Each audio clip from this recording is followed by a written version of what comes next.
دو تیم مقاومت تهران و داماش گیلان از مرحله یک هشتم پایانی رقابت‌های جام حذفی در ورزشگاه عصر سیب باغ شهر به مسافه هم رفتند. نکته قابل توجه این رقابت اینکه هر دو تیم از لیگ دست دو به این مرحله از جام حذفی راه پیدا کردند.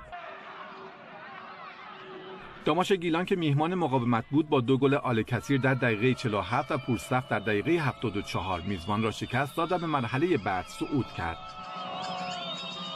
بازی خیلی خوبی بود. هم مقاومت دنبال فوتبال بازی کردن بودیم. الحق و الانصاف من به علی آقا تبریک میگم. تیمش خیلی خوبه. بچه‌ها هم زحمت کشیدن، دیدید که نتونستید از میزبانیتون استفاده کنید. نه خب ما معمولا تیم تهرانی میزبانی ندارن. یعنی چون تماشاچی ندارن. نه ما هم خوب بازی کردیم. بازی خوبی بود واقعا. لذت هم بردم اما باختیم. تیم مقاومت چطور بود؟ خوب بود.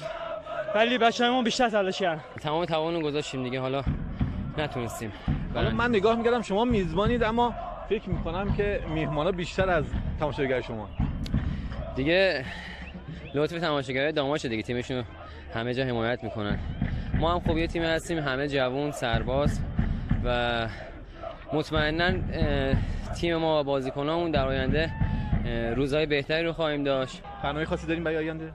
تو جام حذفی ما هر مرحله که بریم بالا با تمام وجودمون تلاش میکنیم. توکل به خدا. بدین ترتیب در مرحله 1/4 نهایی جام حذفی در میان 8 تیم برتر این رقابت‌ها قطعاً 2 تیم از دسته‌های پایین‌تر حضور خواهند داشت که یکی از آنها داماش گیلان است که از لیگ دست 2 به این مرحله صعود کرده.